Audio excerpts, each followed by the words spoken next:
नया फिर दिन हुआ,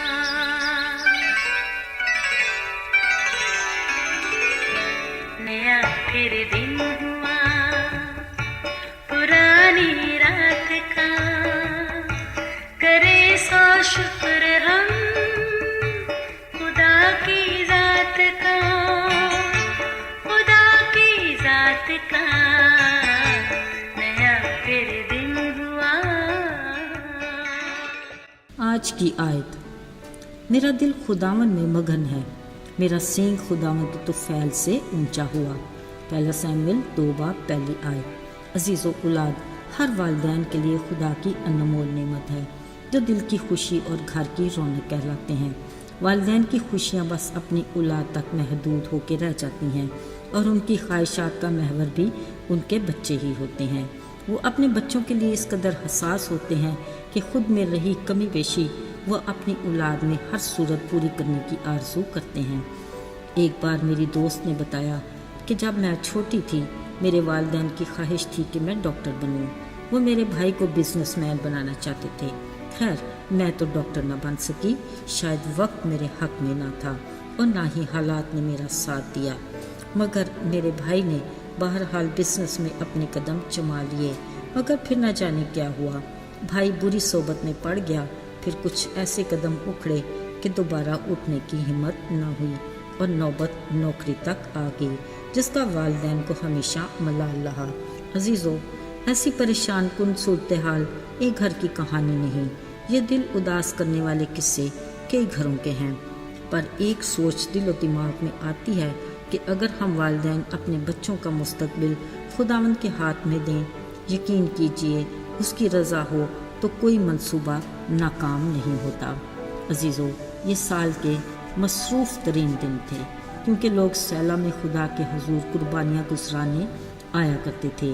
एक दिन एली काहिन खुदा की हैकल की चौखट के पास कुर्सी पर बैठा था। वो बार बार काफ़ी देर से अंदर बैठी एक औरत को देख रहा था जो नहायत दिलगीर लग रही थी। कई बार दुआ में जार जार रोने भी लगती। एली काहिन हैरान था कि उसके होंठ तो हिल रहे हैं मगर आवाज़ सुनाई नहीं देती। मगर तसल्ली की बात यह है कि जिस खुदा के हुजूर वो दुआ मांग रही थी वो उसके अल्फाज सुन रहा था, जो कुछ यूँ थे कि आए रब्बुल फाज, अगर तू अपनी लौंडी की मुसीबत पर नज़र करे, मुझे याद फरमा और फरामोश ना कर। अगर तू अपनी लौंडी को फर्जंद नरीना बख्शे तो मैं उसे ज़िंदगी भर तेरे हुजूर में खिदमत के लिए दे दूँगी और उस तरह उसके सर पर कभी ना फिरेगा। जब काफ़ी देर हुई वो इसी कैफियत में बैठी रही तो एली काहिन को गुमान हुआ कि वो नशे में है। सो उसने उससे कहा, उठ, तू कब तक नशे में रहेगी? अब कहीं उसकी आवाज़ आई। उसने कहा, आए मालिक, मैं गमगीन औरत हूँ, मैंने खुदावंद के हुजूर अपना दिल उंडेला है, मैं तो अपनी फ़िक्रों और दुखों के हजूम में घिरी हूँ। अब एली काहिन को एहसास हुआ कि जो उसने उसके बारे में सोचा वो बिल्कुल उसके बरअक्स था।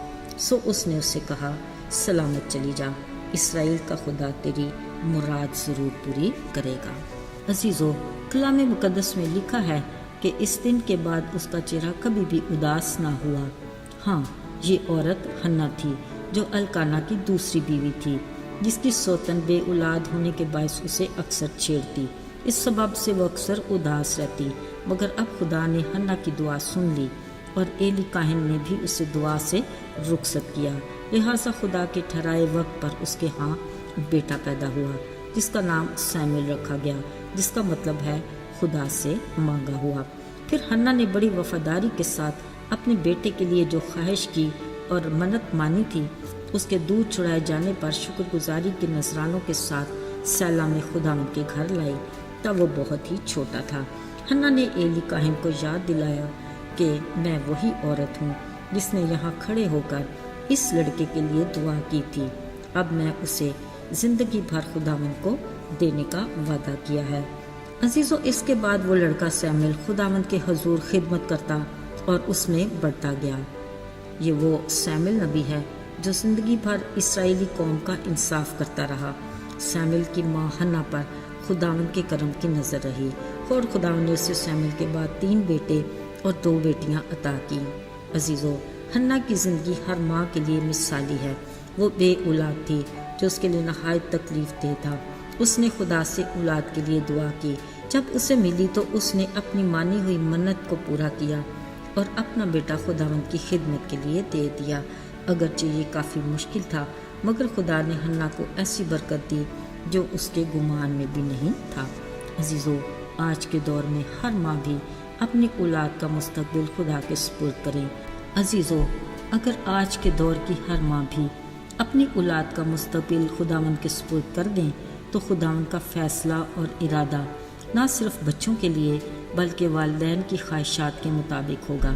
اگرچہ ہم میں سے بہت کم مائیں حنا کی طرح اپنے بیٹے کو خداوند کی خدمت کے لیے مخصوص کرنے کی خواہش کرتی ہوں گی، پر جس کو خدا نے اپنی خدمت کے لیے چننا ہے وہ اسے اپنے لیے مخصوص کر ہی لیتا ہے۔